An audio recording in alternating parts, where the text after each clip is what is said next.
Bangla web সিরিজের নামে আসলে কিছু সফট পর্নকে দেখানো শুরু হলো। তুমি ধরো যখন নষ্টনীল লিখছো বা লজ্জা 2 লিখছো, একটা নতুন জনারে, যেটা তুমি শেষ করলে যে একটা নতুন জনার খুলে গেল, তোমার কি ওয়েব সিরিজ লেখার ক্ষেত্রে একটা মনে হয়েছিল যে এটা একটা চ্যালেঞ্জিং, আমাকে এটা ভাঙতে হবে? এই যে বাংলা ওয়েব সিরিজ বলতেই বাঙালি নাক সিটকাচ্ছিল, বাঙালি দেখছিল না, মানে অন্তত রুচিশীল বাঙালি বাংলা ওয়েব সিরিজ দেখছিল না। যে দর্শক কি কনজিউম করতে চাইছে এবং ক্রিয়েটররা কি বানাচ্ছে, এই দুটো কিন্তু মিউচুয়াল একটা প্রসেস। যে সেই দিন হল ভরছে কাদের দ্বারা, হল ভরছে কি করে, জেলায় জেলায় সিঙ্গেল স্ক্রিনে হাততালি পড়ছে, সিটি পড়ছে, সেটার কনজিউমার ছিল। বাংলাতে কয়েকদিন আগে আরজিকরের মধ্যে একটা ভয়াবহ ঘটনা ঘটেছে। সেই সমস্ত রাজনৈতিক ঘটনা বাংলা সিনেমা বা ওয়েব সিরিজে কেন আসে না? আমি নিজে দীর্ঘদিন ধরে একটা পলিটিক্যাল থ্রিলার করার কথা ভেবেছি, লিখেছি, এবং সেটা কোনো না কোনো দিন করার আমার ইচ্ছেও আছে। এই যে সেলিম জাভেদ শুধু চিত্রনাট্যকারের জন্য ছবি হিট হয়ে যাচ্ছে। এখানেও আমি তোমায় বলছি যে সেলিম জাভেদের একটা ডকুমেন্টারি মাঝে দেখছিলাম, তো সেটাতে কিন্তু ওরা বলছেন, এবং সেটা খুব মজার, যে ওদের যখন প্রথম ছবি বেরোচ্ছে এবং পোস্টার পড়ছে তাতে ওদের নাম ছিল না এবং শুধু পরিচালকের নাম ছিল। আমি যে সময় লজ্জা লিখলাম সেই সময়ও তুমি যদি র্যান্ডম কাউকে গিয়ে বলতে যে ভাবছি একটা ভার্বাল অ্যাবিউজ নিয়ে কিছু লিখবো, বা একজন বলছে ভার্বাল অ্যাবিউজ এর কনসেপ্ট আছে, আপনি করবেন, সবাই বলতো না। তোমার ফেভারিট শাহরুখ খানের সিনেমা কি? আমার শাহরুখ খানকেই খুব ভালো লাগে, ফলে অনেক ছবি পছন্দ। একটা খুব জল ছবি যেটা আমি বহুবার দেখি, ছোটবেলায় দেখেছিলাম বলে সেই নস্টালজিয়াটাও কাজ করে, সেটা হচ্ছে কুছ কুছ হোতা হ্যায়। ধরো শাহরুখ খানের সবথেকে ওয়ার্স্ট সিনেমা, ঠিক আছে, যেটা তুমি যদি সংলাপ লিখতে বা তুমি যদি চিত্রনাট্য লিখতে বা গল্প লিখতে, তাহলে সেই ছবিটা তুমি ওয়ার্স্ট থেকে অন্তত কিছুটা বাঁচিয়ে দিতে পারো। নমস্কার, ডাব্লিউবিটিটির আরো একটা এপিসোডে আপনাদেরকে সকলকে স্বাগত। ডাব্লিউবিটিটির সাধারণত যে এপিসোডগুলো আমরা করি তার থেকে আজকের এপিসোডটা একটু ভিন্ন।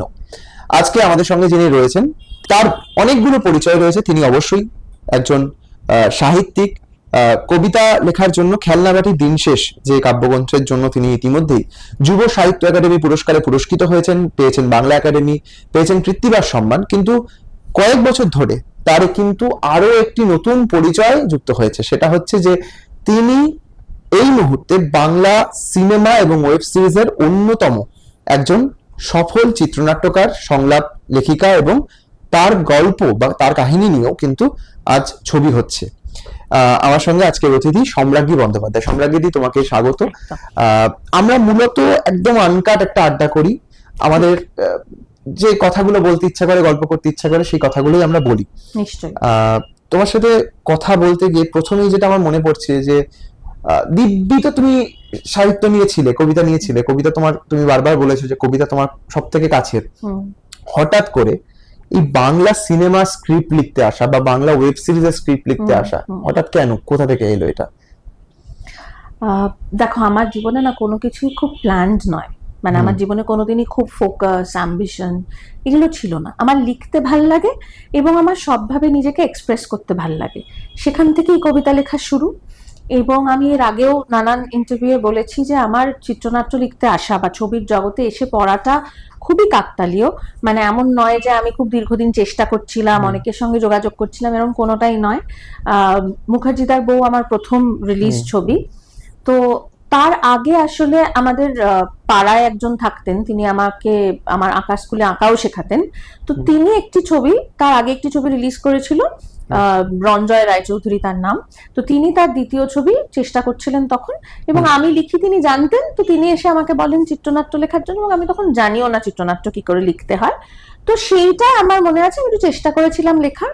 পরবর্তী সময় সেই ছবির শুটটাও শেষ হয়নি, কিন্তু সেই ছবিটার সময় আমার আলাপ হয়েছিল পৃথার সঙ্গে। পৃথা সেই ছবিটি এডিট করার কথা ছিল এবং আমার সেই ছবিটি আমি লিখেছিলাম।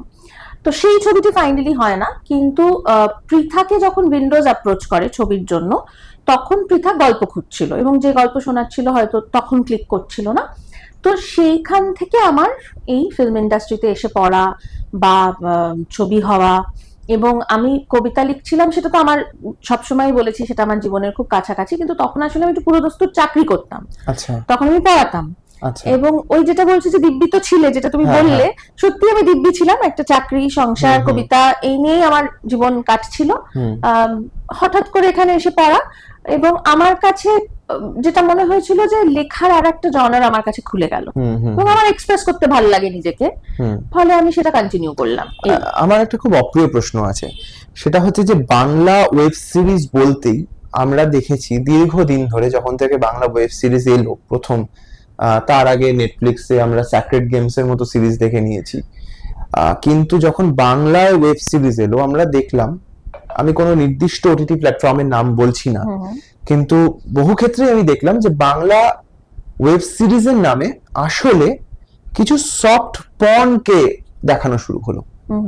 তার মধ্যে অহেতুক যৌন উদ্দীপক দৃশ্য জুড়ে দিয়ে ঠিক ওই মানে বটতলার চটি বইয়ে যে গল্পগুলো হয় সেই রকম গল্পগুলোকে ওয়েব সিরিজের নামে চালানো শুরু হলো, এবং তার সঙ্গে কিছু গোয়েন্দা গল্প, ব্যোমকেশ, ফেলুদা, একেনবাবু ইত্যাদি চললো।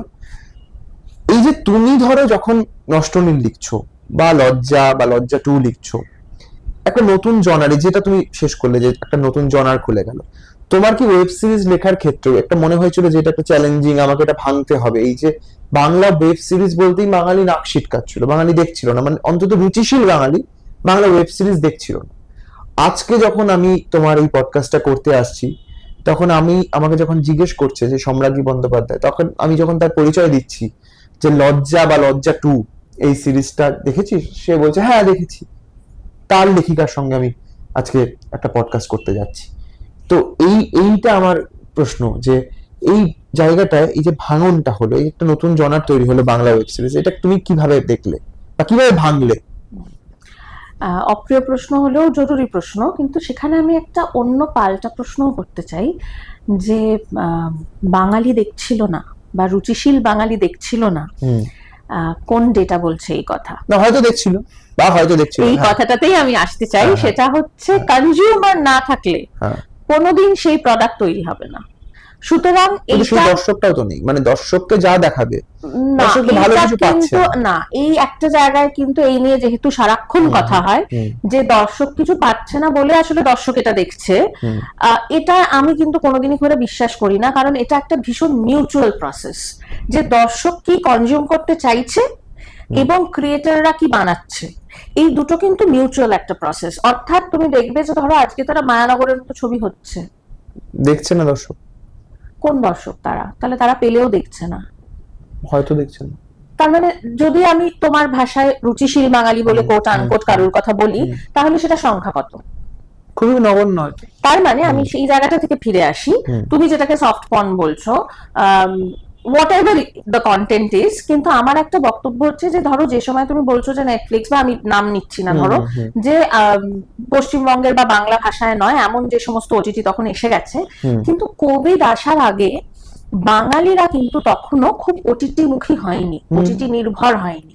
ফলে আমি যদি জিনিসটাকে আমি জানি না কি ভেবে কোন কন্টেন্ট ক্রিয়েট করা হয়েছে আমি জানি না, কিন্তু আমি যদি ভেবে নিই যে বাণিজ্য বা ব্যবসা, তাহলে ধরো যে কন্টেন্ট গুলোকে ক্রিটিসাইজ করা হচ্ছে সেই কন্টেন্টের জন্যই কিন্তু ওটিটি নামক একটা কিছু বাঙালি চিনতে শিখেছিল। তো বাঙালির কাছে তো অন্য কোনো অপশনই ছিল না। আবার যদি রিজেক্টও তো করতে পারতো, রিজেক্ট তো করেছিল একটা দীর্ঘ সময়। যদি রিজেক্ট করে থাকতো, মানে এটা বিতর্ক, যদি রিজেক্ট করে থাকতো তাহলে কিন্তু সমানে সেটা প্রডিউসড হতো না, এটা আমার ধারণা। মানে আমার কখনোই মনে হয় না এটা একটা ওয়ান ওয়ে ট্রাফিক, এটা ভীষণ টু ওয়ে ট্রাফিক, যেটা কোথাও একটা বাঙালিকে মেনে নিতে হবে। মানে আমি কিন্তু একজন শুধু ক্রিয়েটর হিসেবে বলছি না, আমি একজন কনজিউমার হিসেবেও বলছি যে এমন অনেক কিছু নিশ্চয়ই দেখি বলেই তো সেগুলো বানানো হয়। মানে ধরো ফর এক্সাম্পল, আমাদের পডকাস্ট শুরু হওয়ার আগে যখন তুমি আর আমি আড্ডা দিচ্ছিলাম, একটু যে তোমাকে জিজ্ঞেস করছিলাম যে আমরা কি ধরনের আড্ডা দেবো, আমাদের স্বপন সাহার নাম উঠে আসছিল, অঞ্জন চৌধুরীর নাম উঠে আসছিল।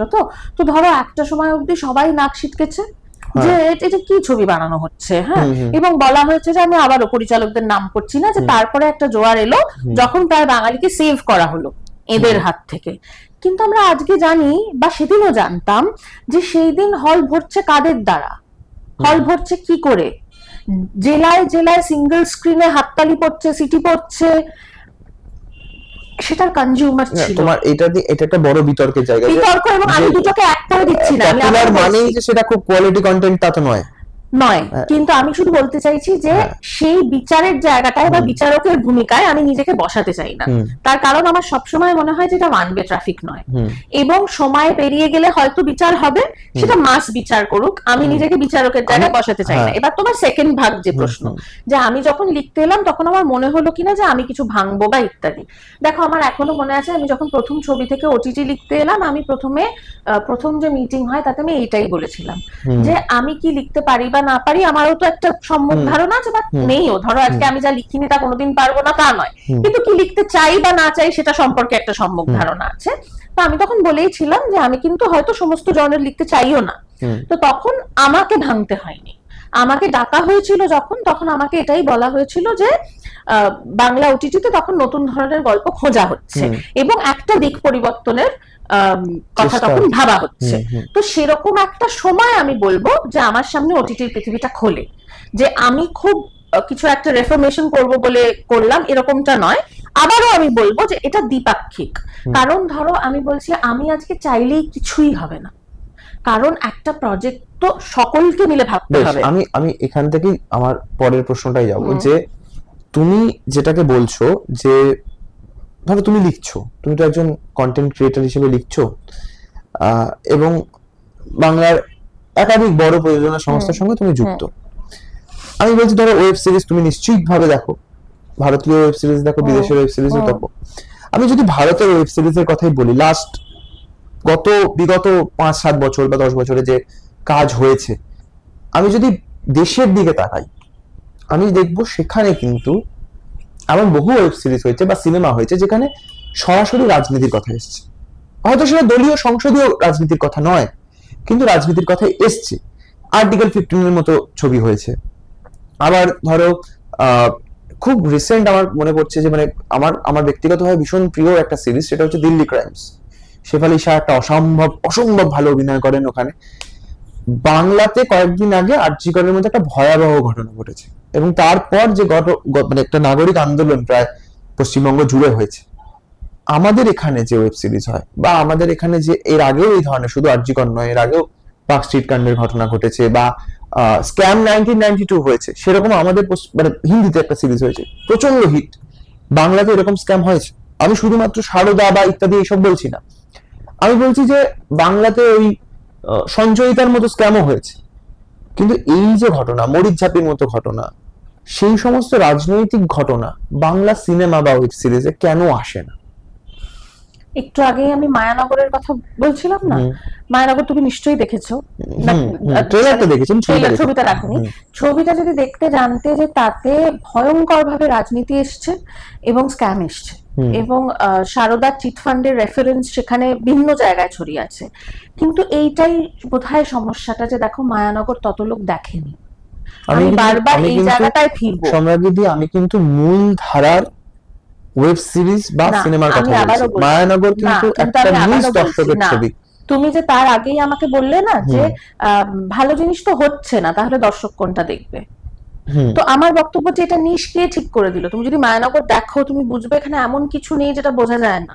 কিন্তু সেই ছবি কি তোমার লেখা ওয়েব সিরিজ লজ্জা বা লজ্জা 2 বা নষ্টনীর 2 বা ফাটাফাটি, সেই ছবি যে পরিমাণ বা ওয়েব সিরিজ যে পরিমাণ প্রমোশন হয়, তার যেভাবে তার ইভেন্ট হয়, সেই ইভেন্ট হয়েছে?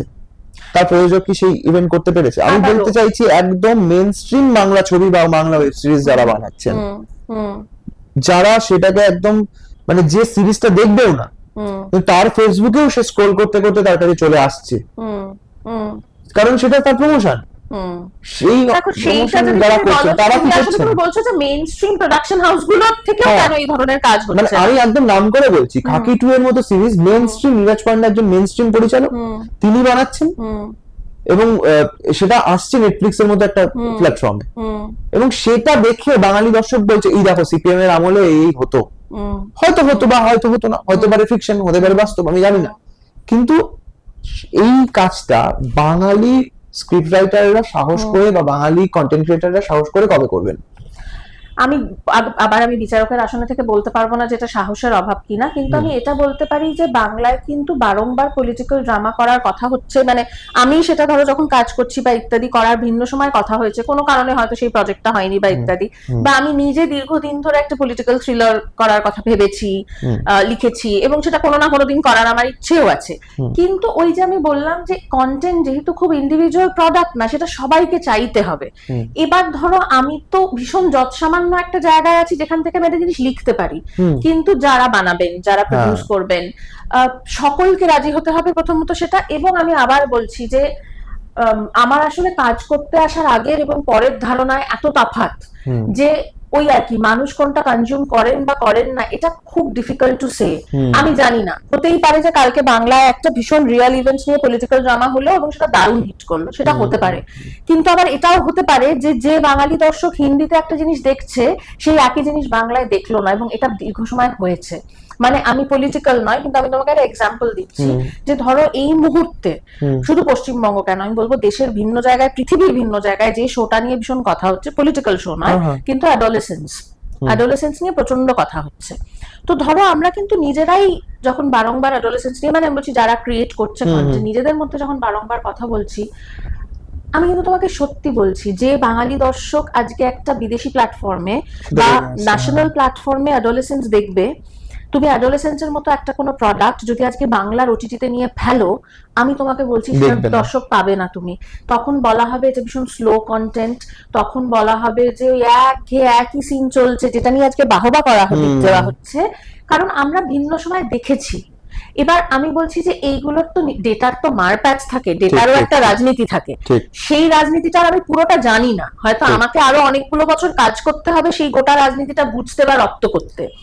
বা ধরো আমি বলছি যে আজকে আমি একটা পলিটিক্যাল ড্রামা করতে চাই, সেটা কেন হচ্ছে না আমি জানি না, কিন্তু ধরো হয়তো আরো 5 বছর কাজ করলে আমি বুঝতে পারবো কিভাবে হওয়ানো যায়। মানে এই রাস্তাগুলো তো আমিও শিখছি।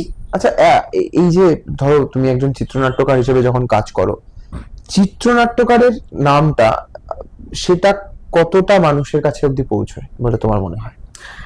ওভারঅল ইন্ডাস্ট্রির ছবি যদি তুমি বলো তাহলে খুবই খারাপ, মানে পৌঁছয় না, ভিন্ন সময় বলাই ভালো, বা ভিন্ন সময় সকলে রিয়েলাইজও করেন না যে গল্প লেখক, কাহিনী লেখক বা চিত্রনাট্যকারের কতটা ভূমিকা আছে। কিন্তু ধরো আমি যখন কাজ শুরু করেছি আর কি, আমার একদম প্রথম ছবিতে পোস্টারে আমার নাম ছিল না, কিন্তু দ্বিতীয় ছবি থেকে কিন্তু পরপর যে আমার ছবি হয়েছে, আমি খুব কৃতজ্ঞ প্রযোজক পরিচালকদের কাছে যে প্রত্যেকটা পোস্টারে কলকাতা শহরে যতগুলো হোর্ডিং পড়েছিল প্রত্যেকটাতে আমার নাম ছিল। কিন্তু আবার যখন আগামী সময় আমি কাজ করতে গেলাম, তখন আমি দেখলাম যে না, আমি সেটা পাচ্ছি না। এবার ওই যে আমি তোমায় বললাম যে আমি তো প্রসেসটা নতুন, আমি শিখতে শিখতে যাচ্ছি। আমি একটাই জিনিস করেছি এবং আমি সমস্ত লেখকদের সেটা করতে উদ্বুদ্ধ করি, তার জন্য নিশ্চয়ই আমি খুব অপ্রিয় হই, সেটা হচ্ছে যে to make it a point প্রত্যেকবার এই কথাটা রেজ করা, তাতে আমি খুব অপ্রিয় হই। মানে আমি এই ক্ষেত্রে একটা শব্দ, মানে অক্ষরজীবী হওয়াটা খুব জরুরি, মানে প্রতিটা অক্ষর আমার জীবিকার ক্ষেত্রে খুব গুরুত্বপূর্ণ ভূমিকা নিচ্ছে। হ্যাঁ, এবং আমি বলতে চাইছি যে দেখো, শুধু পরিচালক প্রযোজক ছেড়ে দাও, শুধু লেখকও একটা ভিজুয়াল মিডিয়ামের কিছু বানাতে পারে না, অনেকগুলো মানুষ থাকে। হ্যাঁ, এবার এই কথাটা প্রায়ই হয় যে যখনই আমি হয়তো বলতে গেছি যে লেখকের নাম কেন পোস্টারে থাকবে না, আমি এই গল্পটা কনসিভ করলাম, তাহলে আমার নামটা কেন পোস্টারে থাকবে না, তখন আমি যেগুলো শুনেছি সেটা হচ্ছে যে তাহলে তো ডিওপির নামও থাকতে হয়, তাহলে তো এডিটরের নামও থাকতে হয়। এবার তোমার মনে থাকবে যে আগে যখন বাংলা ছবির পোস্টার পড়তো দেওয়ালে, মানে বাসে করে যেতাম, অটো করে যেতাম, দেখতাম, তখন দেখবে এরকম পোস্টারের নিচে ছোট ছোট করে সবার নাম থাকতো। অঞ্জন চৌধুরী খুব বিখ্যাত একজন পরিচালক তো ছিলেনই, কিন্তু অঞ্জন চৌধুরী কিন্তু বহু ছবির, যেটা তুমি বলছিলে যে কমার্শিয়াল সিনেমা, অঞ্জন চৌধুরী কিন্তু বহু ছবির শুধু চিত্রনাট্য ডায়ালগ লিখেছেন এবং সুপার হিট ছবির চিত্রনাট্য লিখেছেন, যেখানে তিনি ডিরেক্টর নন। আবার এই যে চিত্রনাট্য নিয়ে যদি কথা হয়, যাদের যে দুজনের কথা ছাড়া আমরা চিত্রনাট্য নিয়ে আলোচনা করতে পারবো না ভারতীয় সিনেমায়, সেটা হচ্ছে সেলিম জাভেদ। এই যে সেলিম জাভেদ শুধু চিত্রনাট্যকারের জন্য ছবি হিট হয়ে যাচ্ছে। এখানেও আমি তোমায় বলছি যে সেলিম জাভেদের একটা ডকুমেন্টারি মাঝে দেখছিলাম, তো সেটাতে কিন্তু ওরা বলছেন, এবং সেটা খুব মজার, যে ওদের যখন প্রথম ছবি বেরোচ্ছে এবং পোস্টার পড়ছে, তাতে ওদের নাম ছিল না এবং শুধু পরিচালকের নাম ছিল। তো ওরা নাকি গিয়ে সেই পেইন্ট দিয়ে জায়গায় জায়গায় পোস্টারের উপর নাম লিখে দিয়ে আসছেন। আসলে আমার একটা জিনিস মনে হয় যে আমরা এমন একটা সময় বাস করছি, জানো তো, আমরা না সবই মেনে নিই, সব, মানে যে কোনো ফিল্ডে আমাদের মেনে নেওয়ার একটা অভ্যেস হয়ে গেছে। ফলে এই যে সেলিম জাভেদ রাত জেগে গিয়ে পেন্ট দিয়ে দিয়ে লিখে দিয়ে আসছেন, সেটা যদি ওরা সেদিন না করতেন তাহলে কিন্তু আমরা সেলিম জাভেদকে সেলিম জাভেদ হিসেবে চিনতাম না। 50-60 বছরের কিছু বদলায়নি। এবং আমি বলছি যে কিছু কিছু সংস্থা নিশ্চয়ই আছেন যারা মনে করেন যেটা দরকার, আর কিছু সংস্থা আমার মনে হয় যে এখনো আছেন যে যাদের বারবার মনে করাতে হয় যে এটা প্রয়োজন, এটা প্রয়োজন, এটা প্রয়োজন। এবং যেটা আমি খুব মনে করি যে প্রত্যেকে খুব গুরুত্বপূর্ণ, মানে সেটা শুটিং ফ্লোরে যিনি স্পট বয় তিনিও খুব গুরুত্বপূর্ণ, না হলে একটা ভিজুয়াল মিডিয়া তৈরি হতে পারে না। কিন্তু বাংলায় স্পেশালি আমি কেন মনে করি যে লেখকের একটা আলাদা জায়গা থাকা উচিত, কারণ ধরো বাংলায় তো আমরা আজকে একটা মিশন ইম্পসিবল এর মতো ছবি বানাই, যেখানে তোমার অ্যাকশন ডিরেকশন সেটাই সবটা হয়ে যাবে। আমি বাংলায় অনেক পরিচালকদের বলতে শুনেছি যে কন্টেন্ট ইজ দ্য কিং, কিন্তু তারা বলেন হয়তো, কিন্তু তারপরে মানে ধরো আমি এটাও বলছি যে direction is also a mode of story telling. যে স্টোরিটা লেখা হচ্ছে সেটাকে আরেকবার রিটেল করতে হচ্ছে, নিশ্চয়ই করতে হচ্ছে ভিজুয়ালি। কিন্তু বাংলা এখনো ভীষণ গল্প নির্ভর। বাংলা সিনেমা স্ক্রিপ্ট লিখে মোটামুটি কত টাকা পাওয়া যায়? না সেটা তো অন ক্যামেরা বলার প্রশ্ন নেই, কিন্তু আমি তারপরেও তোমাকে বলছি, আমি জাস্ট একটা জিনিস জানতে চাইছি, এটা বাংলা সিনেমার গল্প লিখে বা বাংলা সিনেমা স্ক্রিপ্ট জীবন চালানো যায় কিনা? যদি জীবন চালানো যায়, জীবন চালানো যায়। তাতে বছরে কটা সিনেমা লিখতে হবে? মানে এক দুটো লিখে বসে থাকা যাবে না। বা ধরো আমি বলছি শুধু ছবি, আরেকটা আছে সেটা হচ্ছে শুধু ছবি লিখে জীবন চালানোটা একটু ডিফিকাল্ট। তোমাকে তার সঙ্গে ভিন্ন মিডিয়ামে কাজ করতে হবে। তুমি যদি আমাকে সেটা বলো, বলছি আমি অন ক্যামেরা, আমি বললাম যে অন ক্যামেরা বলতে পারবো না, না আমি সেটা এই কারণে বলতে পারবো না। আমি বলছি কারণ এটা এই যে কোনো বম্বে ইন্ডাস্ট্রি বলো, কলকাতা ইন্ডাস্ট্রি বলো, যেহেতু কোনো ফিক্সড স্যালারি নেই, গোটাটাই তোমার বাজার, তোমার নেগোসিয়েশন, তুমি কোন হাউসের সঙ্গে কাজ করছো এইসবের উপর নির্ভর করে, তুমি কটা হিট দিতে পারছো তার উপর নির্ভর করে। ফলে সেটা ম্যাচ করবে না, কারোর সাথে কারোর কিছু ম্যাচ করবে না। কিন্তু আমি বলতে পারি যে ধরো আজকে যদি শুধু ছবি লিখে সংসার চালানোর কথা ভাবা হয়, সেটা ডিফিকাল্ট, সেটা পসিবল না। কিন্তু তুমি যদি সঙ্গে ওয়েব সিরিজ লেখো, ছবি লেখো, মিলিয়ে মিশিয়ে লেখো, পসিবল। এবং দারুণ ভাবে তুমি সংসার চালাতে পারবে যদি তুমি টেলিভিশন লেখো। আচ্ছা, টেলিভিশনে তো আমার মনে হয় যে সেখানে মানে আরোই মানুষ চেনে না আর কি চিত্রনাট্যকারকে, বা না, বরং আমি বলবো টেলিভিশন অনেক বেশি রাইটার্স মিডিয়াম। তুমি টেলিভিশনের নাম জানো? না, আমি গল্প কাহিনীকারদের নাম জানো? একজন হয়তো 3-4 জন যাদের নাম জানো। আসলে টেলিভিশন এখন এমন হয়ে গেছে যে যারা লেখেন তাদের হয়তো প্রোডাকশন হাউস আছে, তারাই পুরোটা, মানে টেলিভিশন কিন্তু অতটা এখন ডিরেক্টরস মিডিয়াম নয়, টেলিভিশন কিন্তু রাইটার্স মিডিয়াম, ভীষণ ভাবে গল্প নির্ভর, এবং রাইটারদের সম্মান দেওয়া হয়। অনেক বেশি ফরমায়েশে লেখা। কোনটা নয়? মানে তুমি ধরো, আমি কোনটা নয় বললে, তাহলে আমি তোমাকে বলি, ধরো সম্রাজ্ঞী বন্দ্যোপাধ্যায় যখন লজ্জা লিখছেন, তার হতে পারে তার একটা কনসেপ্ট কোনো জায়গা থেকে সে এনেছেন, ঠিক আছে, কিন্তু একটা খুব জরুরি প্রশ্ন এখানে আসে যে সম্রাজ্ঞী বন্দ্যোপাধ্যায় যখন লজ্জার শেষটা, মানে আমি বলতে চাইছি যে কনসেপ্টটা নিয়ে হয়তো একসাথে বসে আলোচনা হতে পারে, কিন্তু শেষটায় তার যে সংলাপটা এবং তার যে মূল ভাবনাটা, যে ভার্চুয়াল অ্যাবিউজ, এই যে ভার্বাল অ্যাবিউজের মতো একটা বিষয়কে আনা যায় একটা ওয়েব সিরিজের বিষয়, এবং তার শেষে যে সংলাপটা তিনি আনছেন, যেখানে তিনি বলছেন যে আসলে পৃথিবীতে, মানে তার মূল প্রোটাগনিস্ট, তোমার গল্পের যে মূল প্রোটাগনিস্ট, তিনি বলছেন যে আসলে সমস্ত শেষে গালাগালিগুলো একজন মেয়ে নারী কেন্দ্রিকই হয়। তো এইটা তো সম্রাজ্ঞী বন্দ্যোপাধ্যায় নিজের ভাবনা, সেটাই বলছি আমি, সিরিয়ালে এটা ভাবা যাবে। হ্যাঁ, সেটাই আমি বলছি যে হ্যাঁ ঠিক, এটা ভালো জায়গা উত্থাপন করলে। সেটা হচ্ছে যে না, ভার্বাল অ্যাবিউজ একেবারে আমার কনসেপ্ট ছিল, এবং সেটা আসলে আমার এই জন্য কনসেপ্ট কারণ আমি এখন পিএইচডি করছি, এবং সেটা আমার পিএইচডির মানে পিএইচডির বিষয়। আচ্ছা, মানে ভার্বাল অ্যাবিউজ এবং লিঙ্গুইস্টিক অ্যাবিউজ নিয়ে আমি কাজ করছি। কিন্তু যদি সেটা বলো যে তাহলে এন্টারটেইনমেন্টের মোড়কে সেটা নিয়ে আসাটা ওয়াজ আ চ্যালেঞ্জ।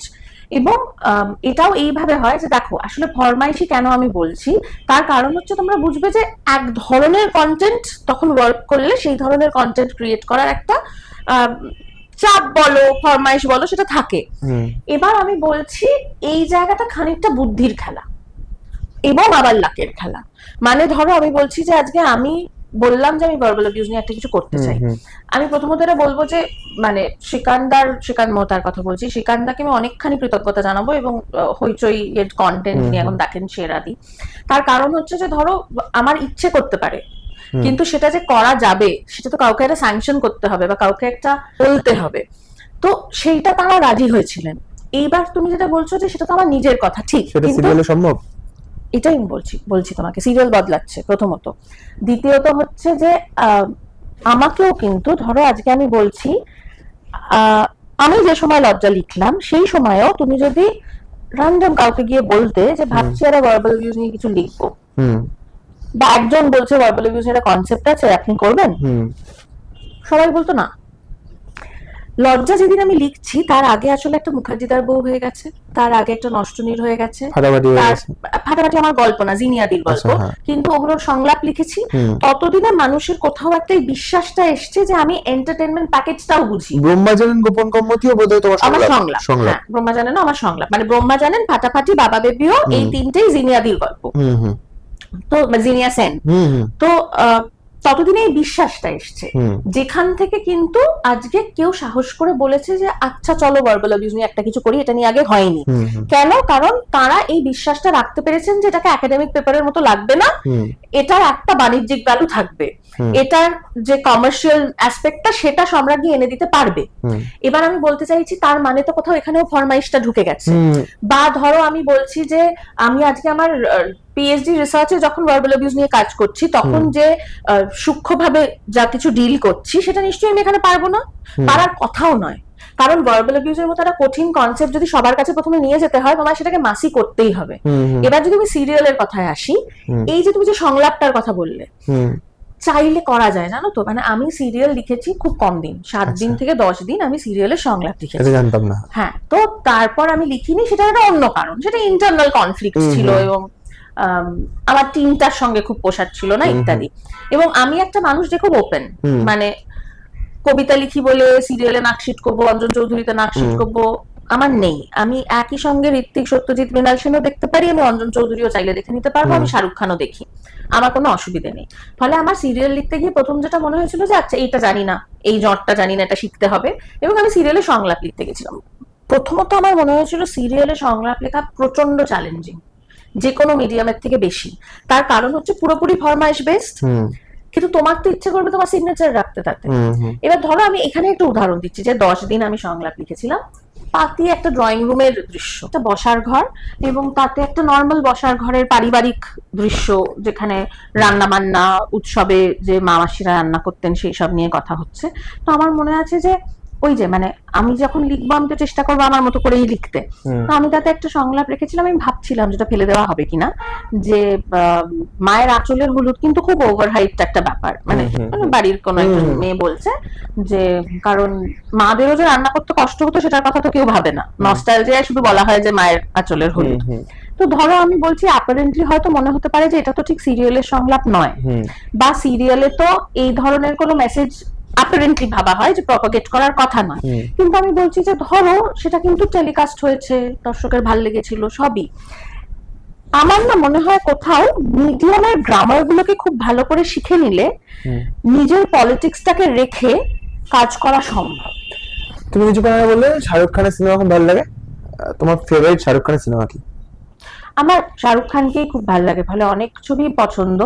একটা খুব জল ছবি যেটা আমি বহুবার দেখি, ছোটবেলায় দেখেছিলাম বলে সেই নস্টালজিয়াটাও কাজ করে, সেটা হচ্ছে কুছ কুছ হোতা হ্যায়। ধরো শাহরুখ খানের সব থেকে ওয়ার্স্ট সিনেমা, ঠিক আছে, যেটা তুমি যদি সংলাপ লিখতে বা তুমি যদি চিত্রনাট্য লিখতে বা গল্প লিখতে, তাহলে সেই ছবিটা তুমি ওয়ার্স্ট থেকে অন্তত কিছুটা বাঁচিয়ে দিতে পারো। না, আমি ওই যে বললাম আমি তো নিজেকে ওরকম মনেই করি না। তুমি আমাকে প্রথম থেকে এই ফিলটা দেওয়ার চেষ্টা করছো যে আমি অনেক কিছু পারি, কিন্তু আমি এরকম মনে করি না। যিনি লিখেছেন তিনি নিশ্চয়ই তার মধ্যে, তুমি যদি বলো আমাকে ওয়ার্স্ট সিনেমা বলা উচিত নয়, কিন্তু তাও আমি তোমাকে বলছি সেটা হচ্ছে ছবিটা খারাপ না, ছবিটা লজিক ভয়ঙ্কর খারাপ লেগেছিল না, হ্যাঁ মানে সেসবও আছে অ্যাকচুয়ালি বললে বলে মনে পড়লো। কিন্তু ধরো যে রব দে বালাদি জড়িত, তারপরে শাহরুখ খানকে চেনাই যাচ্ছিল, বেশিরভাগ লোকেরই ভালো লাগে, খুবই মিষ্টি লাগে ইত্যাদি, কিন্তু এই যে মানে জাস্ট প্যান্ট শার্টটাই বেসিক্যালি বদলেছিল আর একটু লুক বদলেছিল, তাতে যে শাহরুখ খানকে কেউ চিনতেই পারছিল না, এইটা আমি যতবারই দেখি আর কি চিনতে পারছি না, মেনে নিতে হচ্ছে আর কি। কিন্তু ওই জায়গাগুলো জল ছবি প্রচুর দেখি আর কি, মানে আমার কোনো অসুবিধা নেই। তোমার ওটা এমনি ছবিটা ভালো লেগেছিল, মোটামুটি ভালো লেগেছিল, একটু হাসি পেয়েছিল দেখে। এইটা নিয়ে আমার বহু লোকের সঙ্গে খারাপ ছবি রাওয়ান, আমার আমি রাবণটা মন দিয়ে দেখিনি, ওই জন্য আমার ওটা মাথায় অতটা ইম্প্যাক্ট ফেলেনি। তুমি কি 90s এর? আচ্ছা, আমার এটা একটা ব্যক্তিগত মানে তোমার কাছে আবেদন রয়েছে, যেহেতু আমি আমার নিজেরও জন্ম 90s এ, হয়তো বড় হওয়া 2000 এ, কিন্তু 90s এর একটা ফ্লেভার তো রয়েছে। 90s টা না মানে লেখার ক্ষেত্রেও আমি যেটুকু লেখালেখি করি তাতে 90-এর আমি দেখেছি একটা অদ্ভুত নস্টালজিয়া রয়েছে, ইনোসেন্স ছিল না। হ্যাঁ 90-এর প্রেমটাও অন্যরকম, আর 90 না একটা অন্যরকম, মানে 90 কখনো, মানে এটা আমি একজন দর্শক হিসেবে তোমার কাছে জানতে চাইছি, কখনো তোমার লেখায় 90 আসবে? মানে আমি যখন ওপেন টি বায়োস্কোপ আমার খুব ভালো লেগেছে, ঠিক আমি বলছি যে ওপেন টি বায়োস্কোপের ঘরানায় নয়, কিন্তু একদমই ওই ঘরানা তা বলছি না, কিন্তু আমি বলছি যে জিনিয়াদি যখন বাবা বেবিও লিখেছিল আমার মনে আছে, তার আগে ফাটাফাটি লেখা হয়ে গেছিল। তো তখন কোভিড ভরা, কোভিড চলছে, তো তখন ওরা বলছে যে কিছুটা লাইট হার্টেড ছবি করলে ভালো হয়। তো তখন একদিন ওরকম জিনিয়াদি ফোন করেছে, শিবুদাদের বাড়িতে বসা হবে বাবা বেবিও নিয়ে। তো বাবা বেবিও স্ক্রিপ্টটা জিনিয়াদি বলছে যে শোন এটা পুরো ওই 90s এর প্রেম এবং ওরকম, যেটা যিশুদা ছিল, সোলাঙ্কি ছিল, হ্যাঁ। তো ওটাই জিনিয়াদি ওইসব রেখেছিল, মানে স্কুটার নিয়ে যাচ্ছে, কারুর একটা মিষ্টি গন্ধ পেয়ে মাথা ঘোরাচ্ছে, ফুল উঠছে, এইসব ছিল ওটায়। তো ওটাই আমার মনে আছে যে আমরা একটা সিন ওই সংলাপ লিখতে লিখতেই সেটা মনে হয়েছিল যে রিক্রিয়েট করেছিলাম, এবং আমি বলেছিলাম যে এইটা করবে যে যেহেতু 90s এর ফ্লেভার আছে, প্রচুর করণ জোহরের নাম নেওয়া হয়েছিল ছবিটায় ইত্যাদি, যে কুচকুচ হোতা হ্যায় যেটা খুব সিগনেচার ছবি, যে ওই লাল জাঙ্গিটা পরে কাজল এবং শাহরুখ খানের ওই যে একটা ফেমাস শট ছিল, যে সেইটাকে রিক্রিয়েট করা যায় কোনোভাবে। তো বাবা বেবিওর মধ্যে একটা খুব মজা করে ওরকম একটা দৃশ্য রিক্রিয়েট করা হয়েছিল, হ্যাঁ, ওই ক্রোমায় শুট করে ওরকম করে। বাট তুমি যদি বলো যে একটু 90s নিয়ে আমার মজা করার আছে, তার কারণ হচ্ছে 90s এর সমস্ত নায়িকারাই যে গাছের ডাল ধরে ঝুলতো, সেটাও আমার যে খুব পছন্দ ছিল তা নয়, মানে অন্যদের আরেকটু বেশি অ্যাক্টিভিটি হলে আমার ভালো লাগতো। এবং বেড সুইচ অন অফ করতে করতে যে বেড সুইচ গুলো খারাপ হয়ে যেত না, তো এগুলো খুবই উল্লেখযোগ্য কিছু ঘটনা 90s এর। কিন্তু মানে 90s এর একটা ইনোসেন্স ছিল, 90s এ ছেলেমেয়েরা অনেক সহজে প্রেমে পড়তো, অনেক সহজে বিশ্বাস করতো, পৃথিবীর প্রতি একটা আস্থা ছিল। তুমি যদি আমায় বলো, হ্যাঁ মানে আমার 90s এ ফিরে যেতে ইচ্ছে করে, কিন্তু আমি মানুষটাও তো 2025-এ বেঁচে আছি, আমার মন কতটা বেঁচে আছে আমি জানি না। মানে গিভেন আ চান্স আমি লিখতে চাই, কিন্তু আই এম নট শিওর যে আমি সেটা পারবো কিনা, কারণ মন বেঁচে থাকাটা খুব জরুরি, আমার শরীর তো বেঁচে আছে। আচ্ছা, আমার শেষ দুটো প্রশ্ন আছে। এক, ধরো একজন, যেটা আমি বললাম যে লেখালেখির ক্ষেত্রে কোনো একজন এলেন বাংলা সিনেমা স্ক্রিপ্ট লিখতে, ঠিক আছে, তার কাছে একটা গল্প আছে, সে সেই গল্পটা কিভাবে কোনো একজন প্রযোজকের ঘর অব্দি পৌঁছবেন? ঠিক, আমি যখন লিখতে এসেছিলাম এটার উত্তর আমার কাছে জানা ছিল না, এবং যারা দেখছেন আমি এখনো বম্বেরটা ক্র্যাক করতে পারিনি, দেখছেন যারা আমাকে যদি জানাতে চান চুপি চুপি জানিয়ে দিতে পারেন।